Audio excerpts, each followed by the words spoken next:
Don't tell people what you know. Right. Keep them poor. But unfortunately, the poor will always be amongst us because it starts up here. It's in their words, and the words become flesh. But when they say, I can't afford it or I can't do that, they become what they say. And I meet so many people, I can't afford it. You think I'm made of money? My PhD dad, he says, what do you think I am, made of money? I can't afford that. And my rich dad would say, that's why he's poor. Poor people say, I can't afford it, I can't do that, I don't have time. Because it's an escape.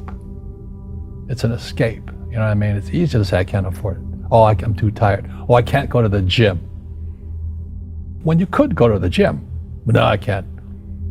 Truth is, I'm just too lazy to go to the gym. A question opens the mind, a statement closes the mind. See, when you say, I can't afford it, your mind shuts down, and you become what you say. But the thing is that we become creatures of our own habits. And until we break the habit, we don't change. Poverty is passed on. It's taught in your families. And middle class is taught in families. And so the people right now who are sitting at home, who are struggling financially or worried about money or unhappy, they may be making a lot of money, but unhappy with what they're doing, it was probably taught to you. Your super ego was taught, get a job, work hard, or you'll never be rich, or the rich are evil, or whatever. If you're poor, you'll always be poor. Just like most pro athletes, they make millions of dollars, and 65% are bankrupt 5 years later.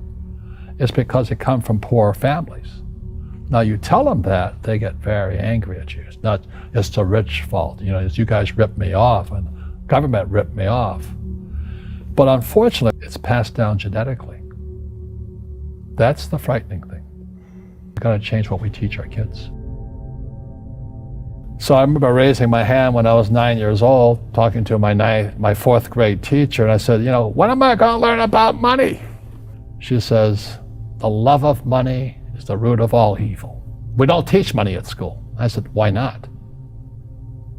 And she couldn't answer me, and she got very flustered. She says, go ask your father. He's my boss. So my father was the head of education, PhD, all that stuff. I go home and ask him, I said, why don't we learn about money in school?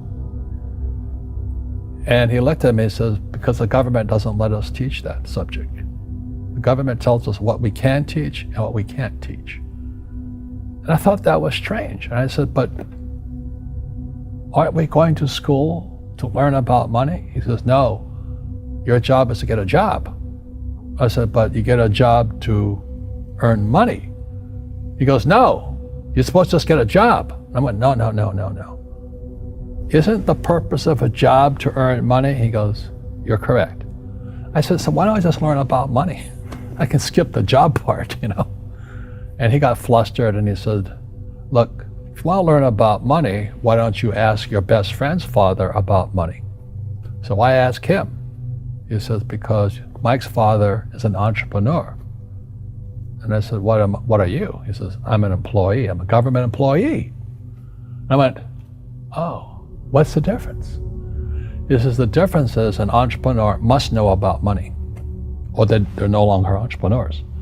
And he says an employee doesn't have to know anything about money, because the government will take care of them, the company will take care of them. Money on one condition. And that condition was he would never pay me. He says, the moment I pay you, you think like an employee. He says, that's the trap. Entrepreneurs work for free. And now I'm 9 years old, my head's cracking in half. He says, you never want a paycheck. You understand that, kid? I said, okay, I got it. And he says, well, how do I make money? He says, that's what entrepreneurs figure out. It's a cat, which comes first, a cat or the cat chasing its tail. And I said, so how do I learn about money? So he would just break out a Monopoly game board. So I would work for free. I'd pick up cigarette butts, and he had hotels and restaurants, and I would clean and do menial tasks. And as I got older, I started getting into office work and marketing and accounting, and I was an apprentice basically, but I always worked for free. He says that the moment you accept a paycheck, your brain goes dead. As long as you're hungry, you'll think. And he was a great, great teacher. You see, most teachers in school, They're out of ethics. They teach subjects they themselves don't practice.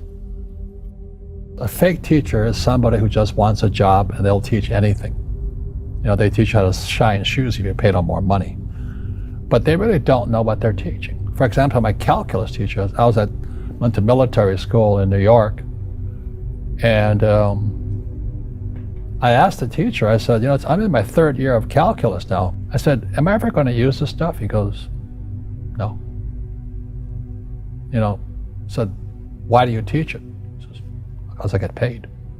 I said, do you ever use it? He goes, no.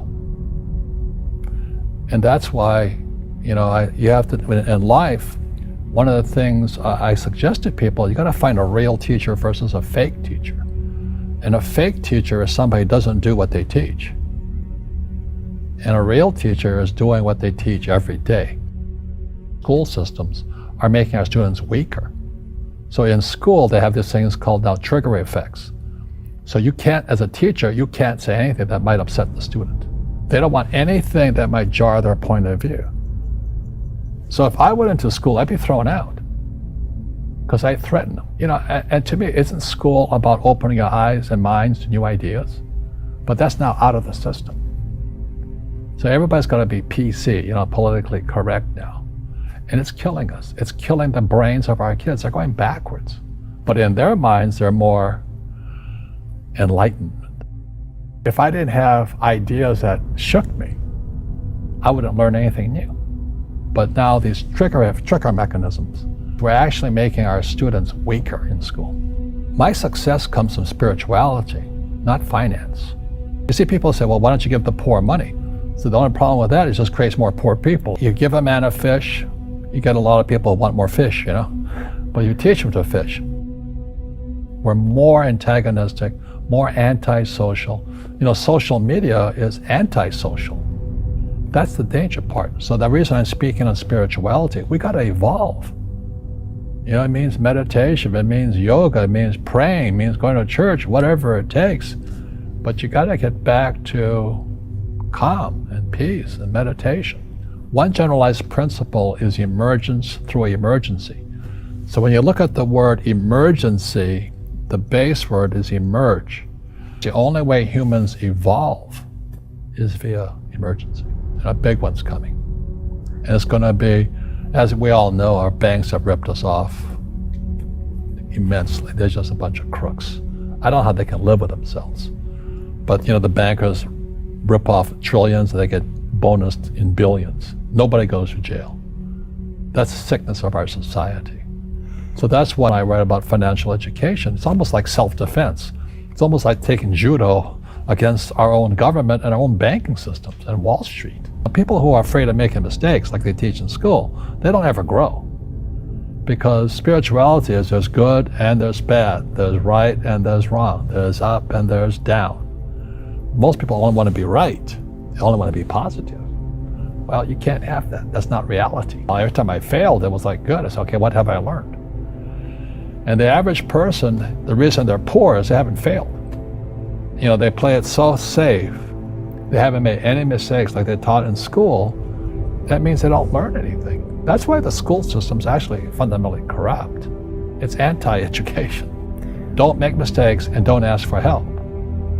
And if I didn't ask for help, I have my accountants, my attorneys, my bankers, and all that. I go into business like a rugby team. Boom, boom, and we kick butt. But the average guy is standing there, oh, I'm an A student, I'm going to do this all on myself, and a bunch of rugby players run you over, and you go, well, they're not playing fair. Yeah, well, you're playing stupid. You should have a team. You should have accountants, attorneys, and bankers, and all that stuff. But that's not the game I want to play. I said, then don't play the game. So what I say to young people is, you find your game.